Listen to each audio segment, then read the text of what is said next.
Hello, नमस्ते। तो मैं नेहा आज फिर एक नई कहानी के साथ उपस्थित हूँ और आज की जो कहानी है वो जुड़ी है भगवान श्री नानक देव जी के जीवन से। जी, तो महान संत नानक देव जी जो थे वो बहुत ही सात्विक और बहुत सरल जीवन जीते थे और धर्म प्रचार में सतत उन्होंने अपने जीवन में योगदान किया है।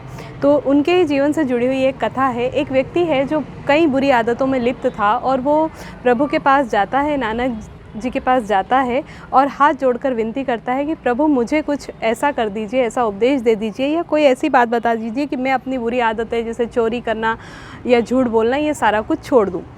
तो नानक देव उसे देखते हैं और कहते हैं कि भाई तुम्हें यदि ये आदतें छोड़नी है तो इसके लिए तुम्हें प्रयास करना होगा। वो व्यक्ति कहता है जी बताइए मैं क्या करूं। तो तुम एक काम करो कि सबसे पहले तो तुम चोरी करना छोड़ दो और दूसरे नंबर पर तुम झूठ बोलना बिल्कुल बंद कर दो। वो व्यक्ति संत का उपदेश लेकर वहाँ से चल दिया और फिर थोड़े दिन बाद वापस आकर वो बोलता है कि प्रभु आपने जो बात मुझे बताई थी मैंने कोशिश किया लेकिन फिर भी मैं पूरी तरह से इसे त्याग नहीं पाया। मैं अभी भी चोरी करता हूँ और झूठ भी बोलता हूँ।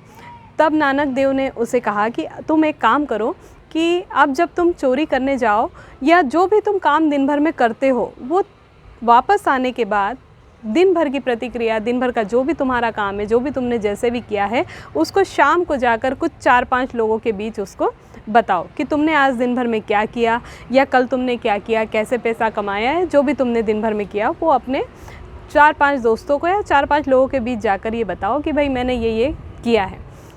अब वो व्यक्ति वापस चला गया, उसने फिर चोरी करी, फिर झूठ भी कहा।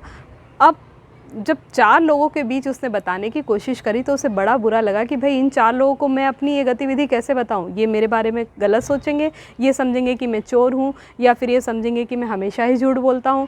तो वो उन लोगों को ये बात बता नहीं पाया और उसे लगा कि ये बिल्कुल एक गलत गतिविधि है, बुरी आदतें हैं। यदि मैं लोगों के सामने इस चीज़ को बता नहीं सकता तो मैं खुद इसे कर कैसे सकता हूँ।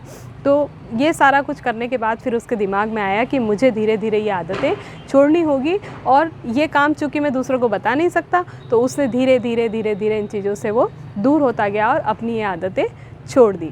तो इसी प्रकार से कई सारे काम हम इसलिए भी नहीं करते कि लोग हमें क्या कहेंगे या वो कार्य अच्छे नहीं माने जाते हैं। तो यदि हम अपनी आदतों को सुधारना चाहते हैं तो हमें सोचना होगा कि बाकी लोग उसके प्रति क्या सोच रखते हैं, उसके प्रति उनका क्या समझ है, क्या सोच है। तो ये थी नानक देव जी के जीवन से जुड़ी एक छोटी सी कथा। आशा है आप सभी को पसंद आई होगी। यदि अच्छी लगी है तो प्लीज़ लाइक, सब्सक्राइब और शेयर कीजिए। अगली कहानी में फिर मिलते हैं, तब तक के लिए धन्यवाद।